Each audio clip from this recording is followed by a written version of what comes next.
আসসালামু আলাইকুম everyone. Welcome back to my channel so yummy so delicious. আজকে আমি আপনাদেরকে তৈরি করে দেখাবো চিকেন বল উইথ ভেজিটেবল। বিকেলের নাস্তাটাকে একটু স্পেশাল করতেই পারেন হাতের কাছে থাকা অল্প কিছু উপকরণ দিয়ে। আর একবার বানিয়ে খাওয়ালে বারবার রিকোয়েস্ট আসতে থাকবে। তো চলুন দেখে নেওয়া যায় কিভাবে তৈরি করা যায় এই মজাদার চিকেন বলগুলো। চিকেন বল তৈরি করতে এখানে আমি নিয়ে নিয়েছি কিছুটা মুরগির বুকের মাংস। মাংসটাকে আমি ব্লেন্ড করে কিমা তৈরি করে নিব। রান্না করা মাংসটাকে অন্য একটা পাত্রে নিয়ে নিচ্ছি। আমি দিয়ে দেব কুচানো আলু। আলুটাকে আমি গ্রেটারে কুচিয়ে নিয়েছি। দেখে নিশ্চয়ই বুঝতে পারছেন কিভাবে কুচাতে হবে। এরপরে দিয়ে দিচ্ছি গাজর কুচি। গাজরটাকে আমি একই প্রসেসে কুচিয়ে নিয়েছি। ১.৫ চা চামচ আদা রসুন বাটা দিয়ে দিচ্ছি। সামান্য গোলমরিচের গুঁড়ো, স্বাদ মতো লবণ, স্বাদ অনুযায়ী মরিচের গুঁড়ো, ১/২ চা চামচ গরম মসলা গুঁড়ো, ২ চা চামচ সয়া সস।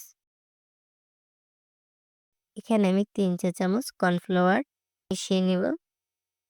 আপনারা কর্নফ্লাওয়ার দিতে না চাইলে আটা, ময়দা অথবা চালের গুঁড়ো দিয়ে দিতে পারেন।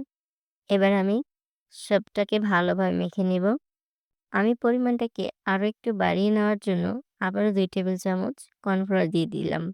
ভালোভাবে মিশিয়ে নিতে হবে।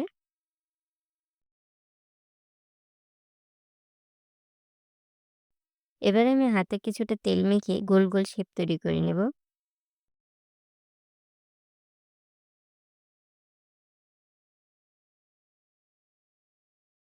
তো হয়ে গেল আমার সবগুলো একসাথে তৈরি করা। ভাজার জন্য আমি চুলাতে একটি ফ্রাই প্যান নিয়ে নেব। চিকেনগুলোকে ডুবো তেলে ভাজতে হবে। তাই প্যানে পর্যাপ্ত পরিমাণে তেল দিয়ে দিচ্ছি। তেলটাকে ভালোভাবে গরম করে নিব। এবার বলগুলোকে একে, একে দিয়ে দেব।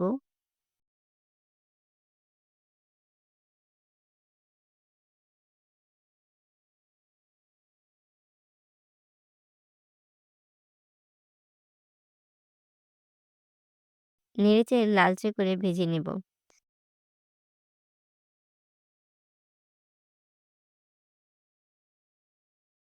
চিকেন বলগুলোকে আমি তেল থেকে তুলে নিচ্ছি।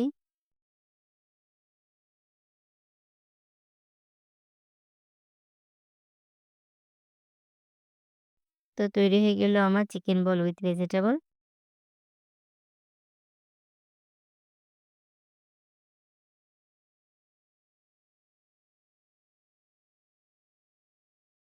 আশা করি আপনাদের কাছে আমার আজকের ভিডিওটা ভালো লেগেছে।